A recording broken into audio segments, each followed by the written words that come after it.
첫 시간 주님께 안녕하세요. 대강교회 오훈 목사입니다. 12월 27일 화요일입니다. 하나님 우리에게 주시는 말씀은 데살로니가 후서 2장 1절에서 12절 말씀을 보겠습니다. 형제들아 우리가 너희에게 구하는 것은 우리 주 예수 그리스도의 강림하심과 우리가 그 앞에 모임에 관하여 영으로나 또는 말로나 또는 우리에게서 받았다 하는 편지로나 주의 날이 이르렀다고 해서 쉽게 마음이 흔들리거나 두려워하거나 하지 말아야 한다는 것이라. 누가 어떻게 하여도 너희가 미혹되지 말라. 먼저 배교하는 일이 있고 저 불법의 사람 곧 멸망의 아들이 나타나기 전에는 그 날이 이르지 아니하리니 그는 대적하는 자라 신이라고 불리는 모든 것과 숭배함을 받는 것에 대항하여 그 위에 자기를 높이고 하나님의 성전에 앉아 자기를 하나님이라고 내세우느니라. 내가 너희와 함께 있을 때에 이 일을 너희에게 말한 것을 기억하지 못하느냐. 너희는 지금 그럼 하여금 그의 때에 나타나게 하려 하여 막는 것이 있는 것을 아나니 불법의 비밀이 이미 활동하였으나 지금은 그것을 막는 자가 있어 그 중에서 옮겨질 때까지 하리라. 그때에 불법한 자가 나타나리니 주 예수께서 그 입의 기운으로 그를 죽이시고 강림하여 나타나심으로 패하시리라.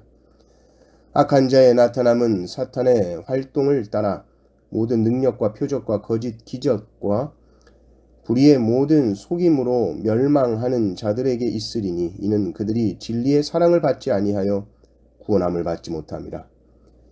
이러므로 하나님이 미혹의 역사를 그들에게 보내사 거짓 것을 믿게 하심은 진리를 믿지 않고 불의를 좋아하는 모든 자들로 하여금 심판을 받게 하려 하심이라. 아멘. 종말을 생각하면 어떤 마음이 드십니까? 하나님의 심판하면 어떤 마음이 드시나요? 참된 성도는 종말을 두려워하지 않습니다. 하나님의 심판은 신자에게는 두려움의 대상이 아닙니다. 그런데 이 데살로니가 교회 성도들에게 잘못된 종말에 대한 생각들이 심겨집니다. 지금 주의 날이 이미 시작됐다 봐라. 성도들이 이렇게 핍박을 당하고 있지 않느냐. 초대교회 박해의 이런 상황들로 인해서 종말에 대한 거짓된 생각들이 퍼지는데 문제는 그것으로 하여금 성도들 안에 두려움이 퍼지게 되었다는 것이죠. 믿는 자들은 주님의 날에 주님의 오심을 기다립니다. 주님을 소망합니다. 갈망합니다. 주의 날에 임할 심판을 두려워하는 것이 아니라 주님의 오심에 집중합니다. 그런데 이 데살로니가 성도들 중 어떤 이들은 마음이 동요가 되는 것이죠. 2절을 보십시오. 영으로나 또는 말로나 또는 우리에게서 받았다 하는 편지로나 주의 날이 이르렀다고 해서 쉽게 마음이 흔들리거나 두려워하거나 하지 말아야 한다는 것이라.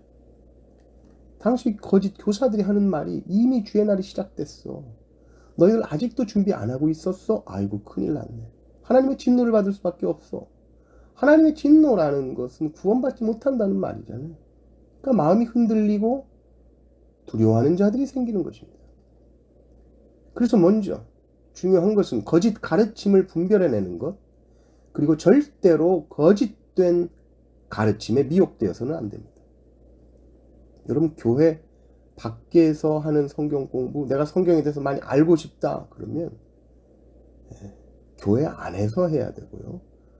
또 밖에서 성경 공부를 하고 싶다 그러면 반드시 믿을 만한 교회 지도자들에게 상의를 해야 됩니다. 여러분 지금 이것은요 바울 당시만이 아니라 지금도 이단들은 이 재림의 날 또 때 시기에 대해서 말합니다. 승천하신 주님께서 분명히 때와 시기는 아버지께 속했고 아들도 모른다고 그랬는데 꼭 때와 시기를 강조합니다. 그래서 성도들로 하여금 조급하게 하는 것이죠. 시간이 얼마 없어. 그래서 시한부 종말론입니다. 정말 이 짧은 이 남은 시간 제대로 준비하지 못하면 구원받지 못할 수 있어. 이런 두려움을 가지고 장난을 치는 겁니다. 때와 시기를 말하고 또 구원 얻는 숫자를 한정 짓죠. 그래서 네가 그 구원받는 수에 들어가지 못할 수 있다는 두려움을 줍니다. 두려움이 들어오면 그 두려움을 가지고 더 쉽게 더 깊숙이 빠져들고 미혹되게 되는 것입니다. 더 강하게 위협합니다. 그리고 그들의 종으로 만들어버립니다. 스스로 생각할 수 없게 만들고 그 교주가 말하는 대로 끌려가게 되죠. 바울은 분명히 말합니다. 두려워하지 마라. 두려워하지 말아라. 주의 날이 임하기 전에 징조가 있을 것이고 그때까지 흔들릴 것도 없고 두려워할 것도 없다. 두 가지 이 징조로서 이 사건을 말하는데, 믿는 자들이 배도하는 일이 일어나고, 또 하나는 불법의 사람, 멸망의 아들, 이 적그리스도죠. 이가 하나님보다 자기가 더 높다고 교만을 떠는 자가 나타나고, 자기가 마치 하나님인 것처럼 성도들을 미혹할 것이다. 그러나 결국 이 적그리스도도 하나님이 완전히 멸하실 것입니다. 8절을 보면 주 예수께서 그 입의 기운으로 그를 죽이시고 강림하여 나타나심으로 패하시리라. 종말을 생각할 때 결코 성도는 두려움에 쌓일 이유가 없습니다. 종말의 성도들은 예수 그리스도의 십자가 보혈의 공로로 말미암아 큰 승리의 개가를 부를 것이요, 그 종말의 때까지 물론 환난과 박해와 어려움이 있을 수 있으나 그 속에서도 하나님 아버지의 놀라운 보호하심과 은혜 속에서 살아가게 됩니다. 심판은 오직 믿지 않는 자들을 위해 예비된 것입니다. 두려워하지 마십시오. 신앙생활은 결코 두려운 마음으로 하는 것이 아닙니다. 나는 연약하지만, 나는 구원받을 아무런 자격이 없지만 예수 그리스도를 그 믿는 믿음으로 인해서 그 하나님의 한량없는 사랑 속에서, 은혜 속에서 하는 것이 신앙생활입니다. 우리 안에 두려움을 이용해서 거짓으로 미혹하는 어떤 자들이라도 물리치십시오. 영적으로 분별해내시고 따라가지 마십시오. 하나님께서는 당신의 교회를 항상 보호하시기 때문에 교회는 영원할 것입니다. 이 믿음으로 항상 승리하시는 성도님들 되시기를 주님의 이름으로 축원합니다.